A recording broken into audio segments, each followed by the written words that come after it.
사우디가 한국의 타이곤 장갑차를 비공개로 도입한 이유는 무엇인가요?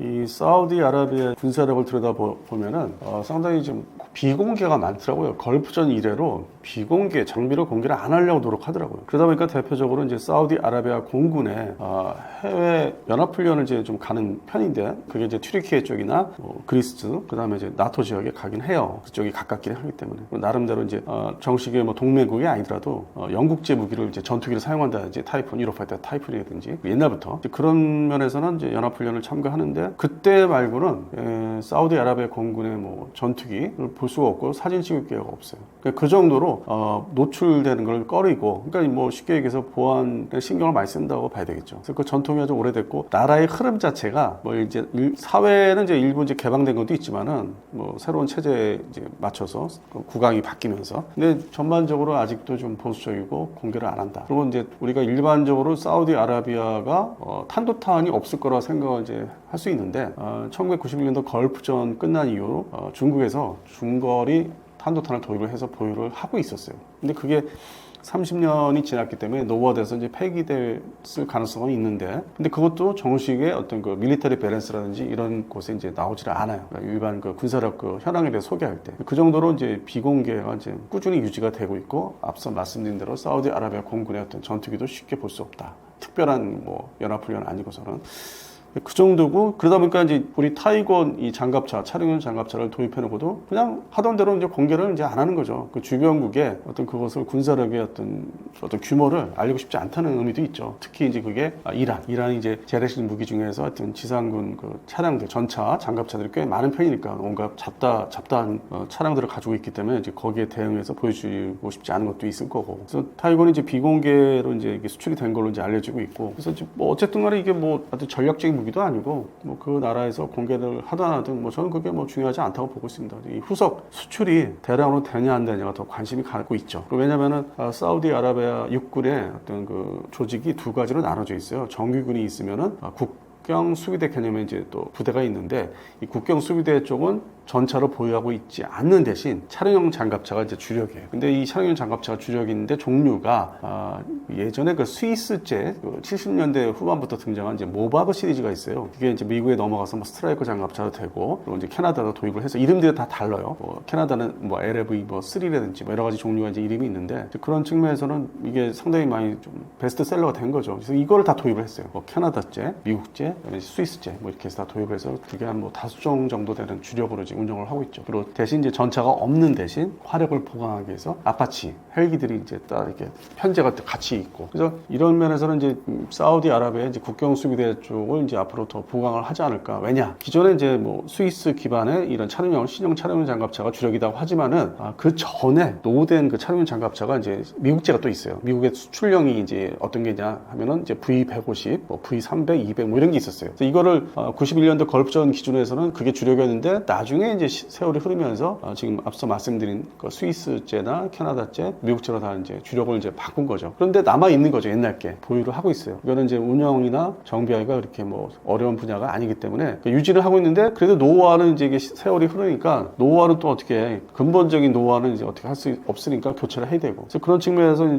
이 사우디아라비아 국방부가 일단은 좀 테스트 성격으로 어떤 시제품 성격으로 소량을 도입을 한 것 같아요. 사용을 이제 해봐야 되고, 테스트 나름대로 독자적으로 테스트 해봐야 돼요. 우리가 개입이 안 된 상태에서, 우리 뭐 하나 에어로스페이스 테크랩들이 없는 상태에서 자기는 마음대로 그냥 이런 상황 저런 상황, 그런 정도로 이제 소규모로 도입을 한 것 같은데, 전망이 지금 저는 좋다고 보고 있어요. 이 하나 에어로스페이스의 어떤 기갑 장비 중에서 먼저 번에 성공한 게 이제 호주에 수출한 레드백 있지 않습니까? 이 기계화 보병 전투차, 이게 성공을 했고, 이번에 타이건이 이제 진입을 하고 있는데, 이 완성도가 역시 하나 에어로스페이스에서 만드는 이제 기계화 보병 전투차 전통이 있으니까, 뭐 옛날에 K200부터 해가지고 K21 우리 한국군이 사용하는 차례차례 이제 내려온 거니까, 기술을 이제 쌓고서. 또 차량용 장갑차도 2006년도 기준에서 지금의 이제 뭐 현대로템이 생산하는 K808하고 경쟁하는 차량도 있었고, 그래서 이제 기반 기술은 어느 정도 있고, 그거를 나름대로 이제 갈고 닦아가지고, 뭐 디자인을 보시면은 솔직히 말씀드려서 지금 현대로템의 K808보다는 좋아요. 타이건이 아주 날렵해요. 거의 뭐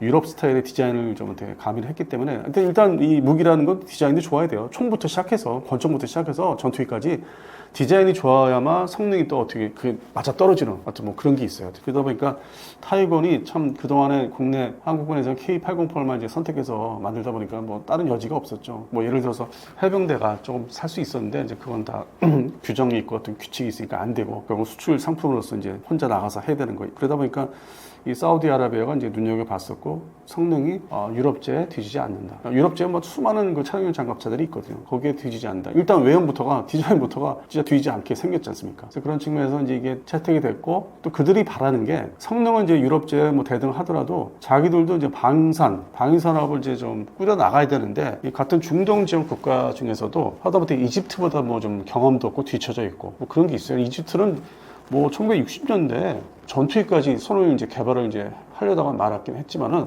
시도를 여러 차례 좀 한 게 있고 그래서 뭐 장갑차를 이미 다 시도를 했고 차량용 장갑차 그래서 이 사우디아라비아는 좀 더 고성능의 해외 장갑차를 이제 자국화시키고 싶은 그런 이제 욕심과 욕망이 있죠. 그래서 현재 그거를 기술 이전을 어느 정도 이제 받아낼 수 있는지 이제 자체 테스트를 하고 또 이제 기술 협상을 또 해야 되니까 그래서 그걸 미끼로 해서 소량 사준 거를 미끼로 해서 대량 구매 면허 생산 이상의 기술 이전을 이제 받아서 공장을 차리고 싶은 그리고 나중에 결국 이제 독립을 하고 싶은 이제 그 분야에 있어서 그래서 지금 그런 이제 욕심이 이제 상당히 많은 것 같습니다. 요거는 하나 에어로스페이스에서 뭐 해외 영업을 또 이런 분야에서 잘하고 있으니까 지상 차량 그쪽 영업을 잘하고 있으니까 잘 될 것 같아요. 다만 이제 뭐 하나 에어로스페이스에서 이제 건드리고 있는 하나 오션 이제 그건 이제 아직은 이제 미지수인데 이 지상 기반 뭐 자주국 서포라든지 차량 장갑차 그다음에 이제 레드백에 또 이제 뭐 다른 나라 이제 수출이라든지 이런 거는 이제 뭐 기대가 좀 되고 있습니다. 사우디가 지속적으로 K방산의 구매를 늘릴 계획일까요? 그러니까 이제 사우디아라비아 측에서는 이제 현지 생산, 특히 이제 기술 이전을 받아서 자국화시키는 이제 나중에는 이걸 토대로 완전 사우디아라비아 버전을 이제 만들고 싶어 하겠죠. 그래서 이제 그런 면에서는 이게 또 우리 하나 에어로스페이스의 어떤 그 수출 상품이기 때문에 제가 볼 때는 뭐 협력해서 일정 부분 줘도 될 것 같아요. 기술 이전해서 공장 차리고 그래서 뭐 그 해당되는 군에서 원하는 대로 만들어 개량도 또 해야 되니까 개량용이. 그래서 이런 전략은 폴란드에 우리가 이제 뭐 K2PL 버전 그 전차죠. 완전히 좀 업그레이드가 좀 뭐 우리 한국 것보다 더 좋다고 하는 그런 측면에서는 뭐 가능하다. 뭐 제2의 어떤 해외 기술 이전에서 이제 탄생할 수 있는 지금 기준에서 2022년 러 전쟁 이후에 해외 기술 이전에서 이제 나오는 장비를 이제 말씀드린 기준을 하면은 뭐 물론 그 전에 이제 인도네시아나 특히 뭐 튀르키예가 문제가 있었는데 그거는 이제 배제하고 옛날 얘기로 이제 배제하고 현재 기준에서 이 정도의 지상 기반 차량들은 기갑 차량들은 줘도 되지 않을까. 어차피 국내에서 채택을 안 한다면은 그러면 레드백처럼 해외하고 손을 잡아서 이거는 뭐 제한이 있거나 제약이 있는 게 아니니까. 그래서 또 우리 방산업체로서의 어떤 그 위상과 이익을 또 남겨야 되기 때문에 이건 적극적으로 사우디아라비아하고 좀 해야 되지 않을까. 마치 뭐 하나 에어로스페이스 측에서는 현대로템 보라는 듯이 우리는 해외 시장에서 이렇게 잘하고 있어. 너희는 국내 내수만 담당하고 있으면 이렇게 수출운이 잘 되고 있어. 물론 이제 현대로템의 K808 그쪽 계열은 또 뭐 페루하고 또 얘기하고는 있는데 어떤 판매 대수, 현지 면허 생산을 하더라도 도입 대수를 보면 이제 타이건의 가능성이 상당히 높죠. 그래서 이거는 잘 될 거로 보고 있습니다. 하나에어로스페이스가 개발 중인 8x8용 개량형 타이곤이 걸프 지역의 기존 전투 차량보다 경쟁력을 가질 수 있는 이유는 무엇이라고 보시나요? 아무래도 이제 해당 지역이 이제 광활한 사막 지역이기 때문에 사막 작전에 이제 최적화된 기동성이 이제 보장이 돼야 되죠. 그게 이제 타이어 문제라든지 어떤 구동 체계 쪽에 연계된 거, 그리고 이제 방탄 능력, 장갑 능력이죠. 이게 생존성이 이제 같이 연관돼 있고, 그러면 이제 방탄 능력이 또 증가되다 보면 이제 무거워지니까, 그럼 뭐 엔진 관련도 있고, 그다음에 이제 타이어 이쪽에 구동하는 문제, 이게 다 이제 다 종합적으로 발전이 돼야 되겠죠. 그걸 다 이제 극복을 해야 되기 때문에 그런 면에서는 이제 뭐 무장 확장성을 되게 얘기하는데, 또 나중에는 이제 운영 유지하기 위해서는 이제 경제적인 이제 운영 유지 능력도 따라야 되고, 그러면 상대 국가한테 우리 요구할 수 있는 게 이게 몇 대 도입해서 될 일이 아니고 대량 도입을 하면은 이제 경제적인 운영 유지, 후속 군수 지원 이런 문제에서 이제 보장이 되고 담보가 된다. 이제 이렇게 해서 세일즈를 이제 해나가겠죠. 그리고 개량용은 아무래도 이제 사막 지역에서 기동 능력과 어떤 방탄 능력을 동시에 이제 확보할 수 있는. 즉 현재 나와 있는 거에 당연히 이제 발전형이 개량용이 나올 수밖에 없죠. 그래서 이거를 사우디아라비아 어떤 뭐 돈을 자본을 이제 받아서 한다든지 그렇게 해서 개발이 다 끝나면 그쪽에다가 뭐 줘야 된다는 이제 조건도 있겠죠. 자본이 이제 어떤 개발비가 들어오면은. 그래서 그러한 부분은 지금 면밀하게 서로 얘기가 되지 않을까. 근데 이게 뭐 중동 지역에 팔아보니까 하루아침에 되는 건 아니고 또 이 보안을 유지하기 때문에 대외적으로 알려지고 실하기 꺼리기 때문에 그래서 향후에 뭐 한 2, 3년 대량 판매 물꼬가 틀려면은. 근데 일단은 진입을 이제 소량이나마 했으니까. 그래서 이 개량령에 대한 거를 지금 열심히 지금 다듬고 있는 것 같습니다. 그래서 아마 한 2027년, 8년도에는 어떤 가시적인 성과가 현재보다 좀 뭐 더 눈에 드러나는 성과가 있지 않을까 그렇게 좀 지켜보고 있습니다. 타이곤 수출 사업이 K방산의 장기 성장 동력으로 꼭 필요한 이유는 무엇이라고 보시나요? K방산의 장기 성장 동력이 왜 필요하냐면은 현재까지는 폴란드 중심, 그다음에 동남아 4개국 중심, 그다음에 남미의 이제 페루 이 정도로 이제 멈춰 있는데 이제 현재 이 정도만 돼도 뭐 큰 성과가 이제 난 거고 2030년까지 물량이 이제 확보된 거는 있죠. 근데 그 다음에 2030년도 이후에는 어떤 것으로 이제 새로운 이제 창출을 해야 되잖아. 영업을 해서 새로운 물량을 확보해야 되고 나라가 더 늘어나야 되는데 기존에 이제 서유럽 중심의 방산업체가 가만히 있을 리가 없고 지금 이제 러우 전쟁으로 인해서 이제 재정비를 이제 본격적으로 시작을 했어요. 그래서 그들도 성과가 이제 조만간 나와서 또 새로운 물건을 만들어서 또 나올 것이고 그러면 우리가 좀 늦게 개발한 장비가 완성이 안 되면은 그 K방산이라는 게 또 이어지기 어렵고 그래서 좀 어떻게 보면 본격적인 이제 경쟁 대결은 지금부터 아닌가 조마조마한 마음이 이제 좀 생기기 시작했죠. 이 업체들 내부에서도 마찬가지로 이제 조만간 2030년도부터는 어떻게 해야 되나 고민이 많고 그런 측면에서는 지금 중동의 시장을 이제 이 장갑차를 이게 타이고이나 장갑차를 가서 들이밀고 이제 하고 있는데 이게 또 시간이 지나면 또 유럽제 장갑차가 또 이제 쳐들어올 거예요. 또 그 개량령 가지고 버전을. 그래서 이 거점 교두보 확보라는 측면에서는 이 장갑차 분야이기 때문에 차는요 이 궤도식도 아니고 그래서 이번에 이게 상당히 좀 중요한 거고 그다음에 자주포가 본격적으로 이제 중동 지역 그러니까 이집트를 빼고 중동 지역에 들어와야 되는데 그렇게 대량 판매가 지금 이어지지 않고 있기 때문에 사우디아라비아하고 지금 협력하는 게 차량용 장갑차 타이곤을 이제 시작을 해서 자주포도 어떻게 대량 판매를 좀 거둬야 되지 않을까. 그리고 이제 그러다 보면은 옆에 이제 쿠웨이트한테 자주포를 또 팔 수 있고 쿠웨이트도 뭐 중국제 자주포 쓰고 있는 게 있기 때문에 그래서 그런 측면에서는 사우디아라비아에서 뭐 쿠웨이트, 뭐 카타르, 뭐 오만, 뭐 바레인 이렇게 쭉 다 붙어 있지 않습니까? 아랍에미레이트 물론 예멘은 빼고요. 예멘은 적대적인 국가니까.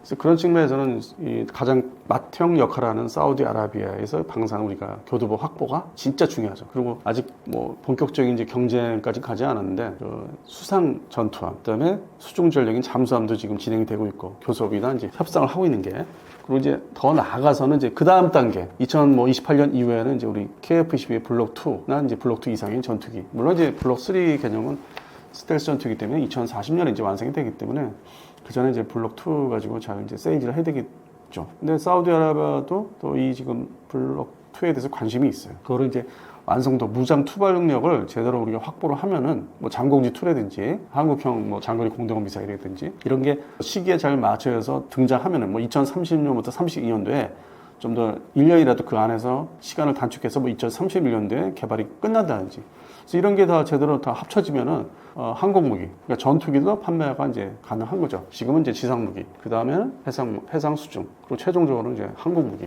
그래서 단계적으로 우리가 진출을 이제 노리고 있는데, 그래서 지금 교두보 역할을 하고 있는 이제 타이곤 같은 게 중요하죠. 물론 그 전에 뭐 현궁 뭐 대전차 미사일이라든지, 뭐 지금의 뭐 천궁 2 수출 뭐 지대공 미사일이죠, 대탄도탄. 이런 거는 이제 또 다른 회사에서 하고 있고 별도로 하고 있고 근데 또 무기의 성격이 또 좀 다르기 때문에 일반적인 어떤 무기로서는 이제 이런 기갑 차량, 기가 전투 차량들이 또 중요하고 또 공장 만들어서 이제 같이 만드는 것도 중요해서 그래서 이게 지금 상당히 사우디아라비아 이거 협상하고 교섭하는 게 후속 생산 관련돼서 상당히 좀 중요한 이제 시점에 와 있죠. 미 해병대가 50년간 써온 상륙 장갑차를 퇴역시킨 것이 한국의 기회가 될 수도 있다는데 무슨 뜻인가요? 미 해병대가 이제 1970년대 초반 이제 베트남전 이제 말 때 신형 돌격 상륙 장갑차를 이제 계획을 하고 그 전에는 이제 LVT P5 다섯 번째 O형이라는 게 있었는데 전쟁 이제 베트남전이 이제 종료한 상태에서 LVT P7 지금 이제 한국형은 이제 KALV라고 하는데 이것이 이제 등장을 하죠. 대체를 하기 위해서 기존의 LVT P5형을 대체하기 위해서 그래서 이제 동시에 우리 해병대가 신속하게 또 도입을 하게 됐어요. 그 당시에. 그래서 이제 우리 국군의 날 그 예전에 70년대, 80년대 국군의 날 행사 때 행진할 때 보면은 아주 그 대표적인 장비로 그 사진들이 많이 이제 보여줬었죠. 그래서 지금까지 쭉 내려오고 우리 대한민국에서는 이제 1908년 2008년도에 면허 생산을 했고, 그런데 우리도 이제 이게 다 어느 정도 장비를 하고 있는데 미 해병대는 이제 2003년도 이라크전 때 미 해병대가 이제 지상 공격에 이제 참여를 했죠. 미 육군과 동시에 함께. 그래서 이제 내륙 진공을 이제 하게 되는데 미 해병대는 이제 주력 장갑차가 이제 궤도식은 이 지금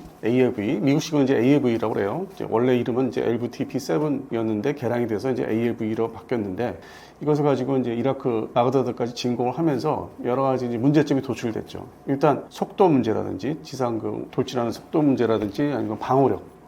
이 방어력이 가장 큰 문제가 됐던 것 같아요. 이게 장갑이 일반 전차 우리 그 메인 배틀 때 그 전차 장갑과 달리 좀 알루미늄 장갑 계통이기 때문에 취약성이 좀 드러났고, 그 대전차 화기에 이제 금방 파괴가 되고, 그래서 그런 면에서 이제 이게 안 되겠다. 이거를 빨리 그 대체를 해야 되는데, 미 해병대가 기존에 바다에서 바로 이렇게 눈앞에 있는 적진 그 해안가를 돌격 상륙하는 이제 방식에서 벗어나서 공중 기동. 물론 이제 헬기가 있었는데 그것보다 더 빠르고 더 신속하게 이제 그 병력을 이제 상륙을 시킬 수 있는 공중 기동 작전을 이제 개념을 해서, 그게 이제 뭐 From the Sea라는 영어 단어가 있죠. 그래서 그 방식으로 바꾸기 시작하려고 이제 준비도 하고 있었고, 그 대표적인 장비가 이제 지금 이제 흔히 이제 얘기하는 이제 MV-22 오스프리, 이게 수직 이착륙이 되면서 또 이제 공중 기동할 때 수송기처럼 이제 이 엔진 방식을 이제 이렇게 수평을 해가지고 다목적 이제 수송기가 되는 거죠. 그래서 이걸 주력으로 이제 옮겨오다 보니까 이게 이제 AAV, 미국 제식명이 이제 AAV가 이제 노화되고 무엇보다도 이제 시대에 걸맞지 않고, 그래서 From the Sea라는 이제 개념으로 들어가기 때문에 이게 여러 가지 문제 취약성도 있고 전술 방식에도 안 맞고, 그리고 이제 무엇보다도 그 수중 그 이제 어떻게 무엇보다도 수상사고가 잦았다. 그래서 이게 지금 인명 손실이 있었기 때문에 이게 위험성이 따르기 때문에 22년부터는 아주 특별한 상황 아니고서는 사용하지 마라. 그래서 이미 이제 도태 퇴역시킬 준비를 하고 있었던 거죠. 그래서 25년도 9월 말에 정식으로 이제 보유하고 있는 차량들을 다 퇴역시키고 사용 안 하기로. 그리고 이제 이거를 다 유사시 보관용으로 돌리는데, 사실 이게 차량들 대부분이 동맹국이나 우방국 지원용으로 좀 돌려질 것 같아요. 자기들은 사용하지 않고.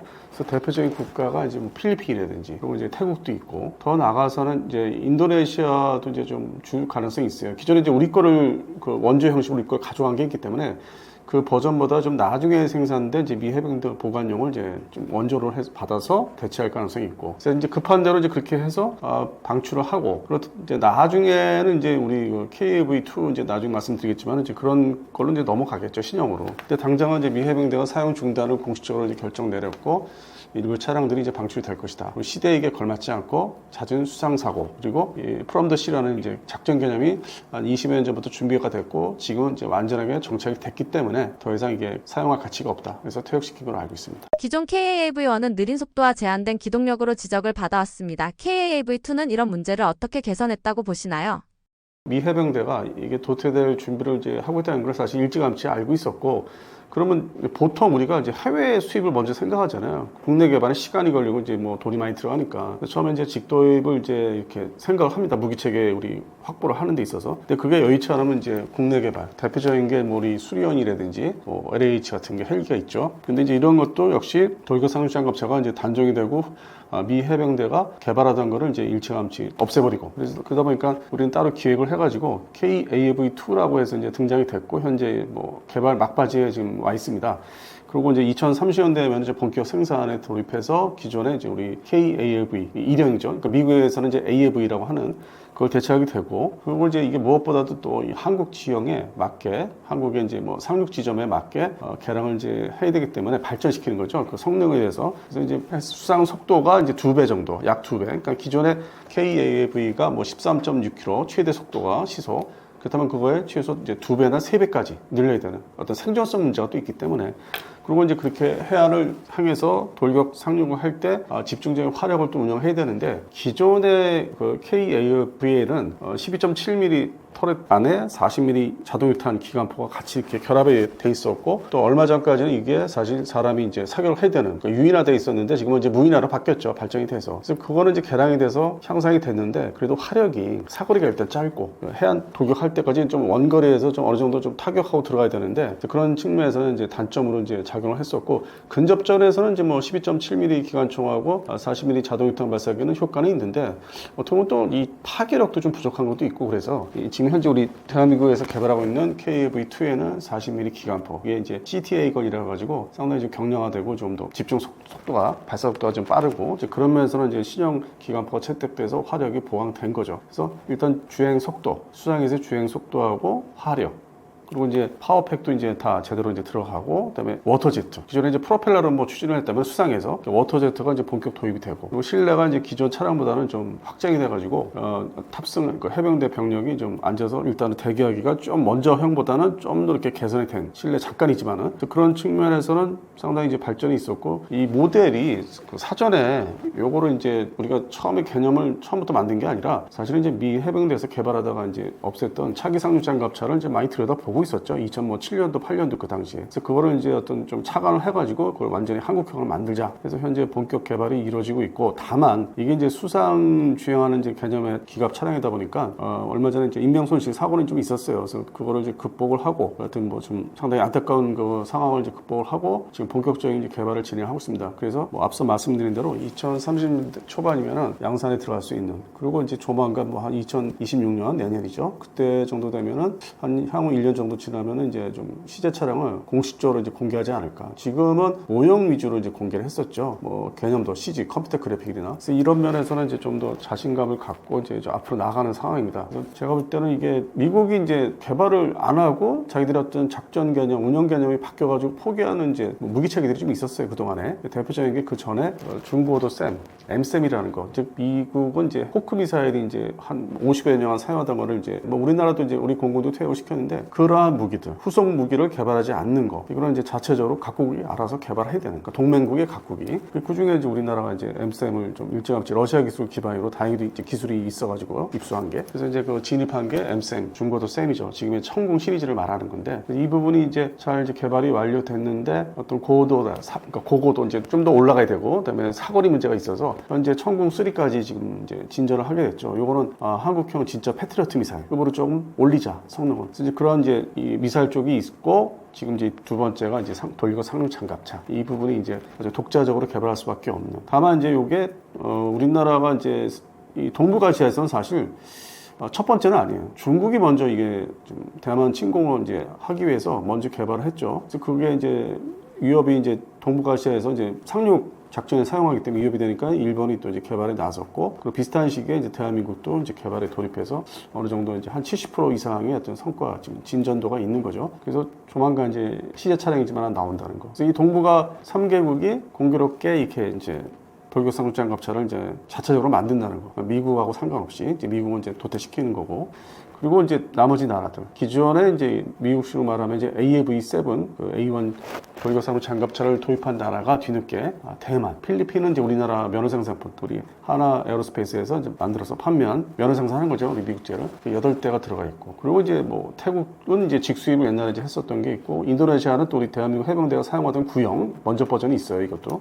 그거를 이제 우리가 원조 형식으로 줬었고, 그래서 이렇게 지금 분포도가 동북아시아, 그다음에 동남아시아 이렇게 좀 펼쳐져 있습니다. 기존의 이 돌격 상륙 장갑차는. 그리고 이제 앞서 말씀드린 대로 중국, 대한민국, 일본은 이제 신형 차량으로 다 이제 넘어가고 있는 거고. 그래서 이 부분이 하여튼 좀 특이점이 있죠. 미 해병대는 이제 이 부분을 궤도식의 돌격 상륙 장갑차를 더 이상 안 한다. 그리고 그걸 보완하기 위해서 차륜형, 궤도형이 아닌 차륜형 장갑차로 해가지고 ACV라는 신형 돌격 상륙 장갑차를 지금 도입을 하고 있죠. 한 400여 대를 도입을 한다고 하더라고요. 그리고 최근에 우리나라 이제 연안에서 상륙 훈련할 때 그 공개를 이제 했었어요. 제한 공개를 했었기 때문에 이미 자기들은 이제 그쪽으로 넘어간다는 걸 이제 확실히 보여줬고, 그리고 무엇보다도 미 해병대는 그 MV-22 오스프리, 이게 주력이에요. 공중으로 신속히 기동해서 이제 이동해서 적 후방에 착륙하는. 그래서 이미 뭐 작전 개념이 좀 우리하고 좀 다르죠. 다만 이제 우리 또 해병들은 이제서야 뭐 마린원을 이제 지금 보유하고 있고, 그걸 또 보완하기 위해서 상륙 공격 헬기. 그래서 이 두 가지가 이제 하나 이제 팀이 이루어져서 뭐 2027년도 이후에는 이제 본격적으로 나름대로 개념을 잡고 이제 운영을 할 수 있는 거죠. 여기에 이제 추가가 되는 게 이제 KAV2가 이제 2030년대 초반에. 그럼 나름대로 이제 또 이 대한민국 해병대가 우리 기존의 이 한반도에서 해안 상륙 이 지형 지물 문제가 이제 좀 아직도 남아 있으니까 거기에 걸맞게 이제 독자적으로 이제 가지고 나가는 거죠. 미 해병대는 사실 뭐 한반도보다는 현재로서는 이제 이 대만의 양안 사태를 보면은 한반도보다는 대만이 이제 뭐 침공을 당하거나 이제 이게 다시 이렇게 수복을 해야 될 상황을 대비한 전술 개념으로 이제 바뀌고 있어서 이게 어차피 우리 대한민국 해병대는 이제 가면 갈수록 시간이 가면 갈수록 독자적인 작전 개념과 독자적인 무기 체계로 갈 수밖에 없습니다. 그래서 지금 현재 뭐 앞서 말씀드린 대로 세 가지의 대표적인 장비를 얘기했는데 이거에 또 어떤 개량형이 또 나중에 나와야 되겠죠. 뭐 마린원도 그렇고 그다음에 이제 상륙 공격 헬기도 마찬가지고 개량형이 또 이제 추가로 또 나와야만 독자적인 전술과 작전이 가능해지지 않을까. 2030년대 후반에도 뭐 2040년대도. 그래서 하여튼 서로 이제 이게 좀 갈라지는 게 좀 보이죠. 미 해병대하고 이제 대한민국 해병대 그 연합작전 수행 능력이나 연합 상륙 훈련 이런 게 요즘 뭐 아주 끈끈하게 잘 되고 있어요. 어떤 국방 홍보관에서 보도하는 거 보면은 아주 열심히 아주 더 미국군보다 더 아주 끈끈하게 작전이 이제 훈련까지 진행이 되는데 이게 이제 앞으로 가면 갈수록 양안 사태가 이제 이게 좀 장기화되는 측면이 없잖아 있거든요. 그래서 그런 측면에서는 별도로 이제 우리가 좀 독자 작전 수행 능력을 더 구비를 해야 되는 측면에서는 잘 거다. 저는 이게 상당히 긍정적으로 좀 보고 있습니다. KAV-2에는 새로 40mm 기관포가 장착됩니다. 이 무장이 기존 장비보다 전투 효율을 얼마나 높였다고 보시나요? 요즘에는 이제 뭐 여러 가지 뭐 많은 영상을 보실 기회가 많기 때문에 뭐 아무 때나 이제 보면은 이 총기 기관포 화력이 이제 포를 제외하고 전차포나 이제 뭐 자주국사포 이걸 제외하고 근접전이나 이제 어떤 장갑차 중심의 전투의 이제 상황을 이제 보실 수 있는 경우가 많죠. 실전에 뭐 러우 전쟁이라든지 그다음에 또 뭐 중동에서 있었던 최근에 있었던 그런 사태, 전쟁 이런 걸 좀 보면은 이제 그거를 영화 이제 한 거를 보면은 근접 화력이 상당히 중요하죠. 특히 이제 기관포 역할이 12.7mm는 이제 기관총이고 이제 20mm 기관포, 뭐 30mm, 뭐 40mm 이제 이렇게 여러 가지 단계별로 있는데 기관포 중에서는 이제 아무래도 40mm가 제일 강력하죠. 뭐 2차 세계대전 때로 가보면은 뭐 전차포의 역할도 했었는데 그 당시에는 이제 40mm가 전차포 역할인데 지금 이제 기관포의 아주 가장 끝판왕이 될 수 있고 물론 이제 57mm가 이제 함상 함포로도 있지만은 40mm가 이제 일반화돼 있고 그리고 이제 뭐 나라에 따라서는 뭐 30mm가 더 주력이고 그래서 이게 파괴력이 집중해서 이제 공격 사격을 하면은 사격 제어 장치를 통해서 이제 화력 제어 장치를 통해서 정밀도가 상당히 높아지고 있죠. 그래서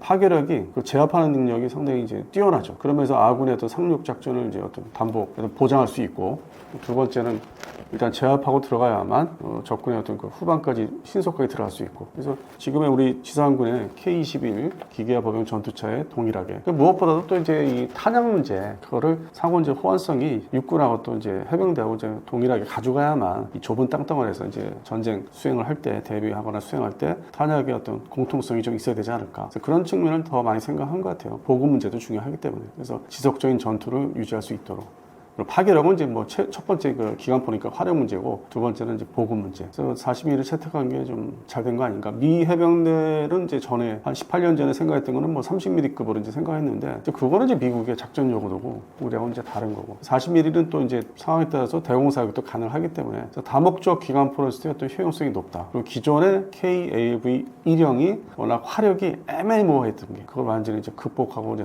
뛰어넘을 수 있는. 먼저 번에 KAV-1은 12.7mm 그게 주력이니까 이제 사거리가 제한되어 있지 않습니까? 파괴력도 그렇고 그게 기관총 중에서 제일 뭐 높은 거지만 급이 그래도 이제 파괴력이 좀 문제가 있었고 러우 전쟁을 이제 뭐 여러 가지 영상을 보면은 브래들리 장갑차가 뭐 상대방의 장갑차를 모두 다 제압할 수 있는 기관포 그런 성능이 있었기 때문에 우리도 이제 기대할 수 있는 게 40mm급이면 어떠한 장갑차를 만나도 다 제압을 할 수 있다. 사격 정밀도를 이제 기반으로 해서 그래서 그런 측면에서는 뭐 값비싼 그 뭐 대전차 미사일을 뭐 일단 뭐 탑재하지 않아도 40mm 기관포를 일단 상대방의 기갑 장비들을 제압하고 이제 진공할 수 있는 그런 측면에서는 뭐 작전 요구도는 뭐 알맞게 설정이 됐다고 보고 있습니다.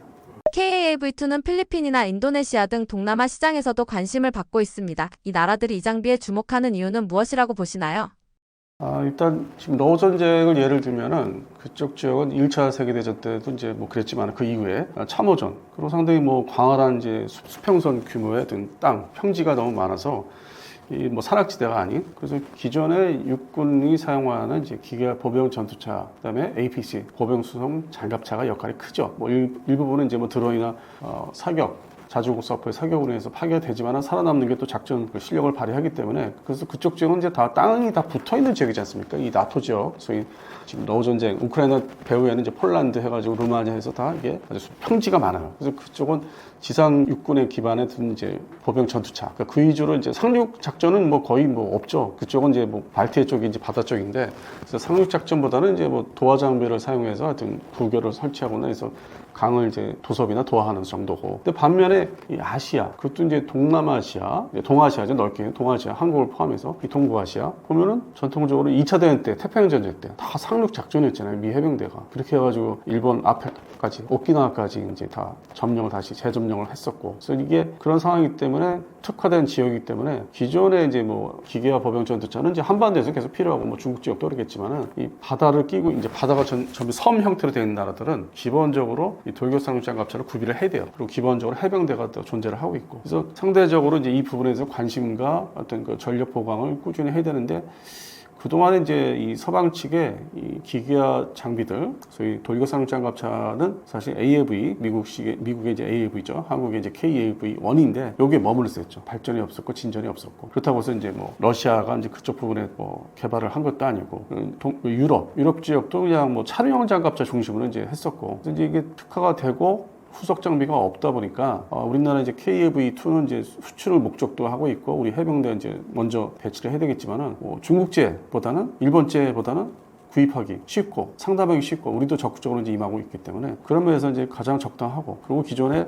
도입 예상국들이 다 미국 AAV를 다 보유하고 이제 있어요. 뭐 많이 보유하고 있는 나라는 뭐 50여 대인데 나라별로 뭐 적게 보유하고 있는 나라도 있지만, 그러니까 그런 측면에서 이제 우리가 독점할 수 있는 동남아 국가의 기존의 우리 방산 수출국들, 그 중에서 이제 우수 고객이 있고 속을 썩이는 고객이 있지만은 이제 그런 걸 이제 극복하고 이 지상 장비라든지 이런 해병대 장비는 뭐 별 문제가 없이 판매가 될 것이다.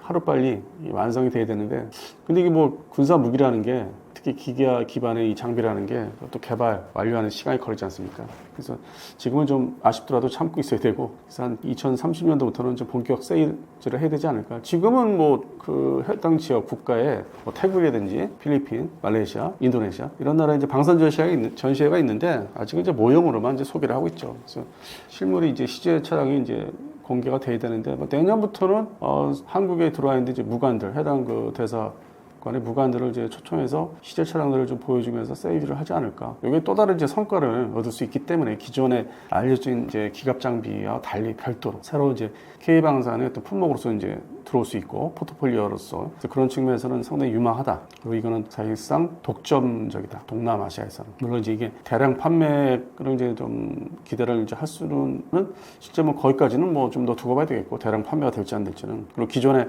차량 형식의 인도네시아 같은 경우는 이제 차량형도 이제 보유하고 있기 때문에 그런 것들을 이제 다 밀어버릴 수 있는 영업력이 또 필요하겠죠. 그래서 좀 저는 개인적으로 많은 이제 응원을 지금 하고 있습니다. 이게 동남아 시장을 완전히 장악을 하자. 그래서 이거 돌격 상륙 장갑차 대명사는 이제 한국의 KAV2로, 물론 이제 나중에 한국식의 제식 명칭이 나오겠죠. 뭐 한문 되게 사용하는데 이제 그런 이름이 나오면은 이제 그걸 뭐 불러드려야 되겠지만 지금은 이제 KAV2로 이제 설정하고, 그래서 이 여러 가지 뭐 함정이라든지 잠수함 얘기들을 많이 기대를 하는데 별도로 이제 해병대 장비는 별로 이렇게 얘기를 안 하잖아요. 물론 제가 전에 말씀드렸던 마리너 수출이라든지 그다음에 상륙 공격 핵이죠. 이 부분을 이제 말씀을 드렸는데 거기에 이제 추가해서 KAV2가 같이 어떤 패키지 상품으로서 가장 쉽게 생각할 수 있는 나라가 뭐 필리핀, 태국 이런 나라가 좀 기대가 되고 있습니다.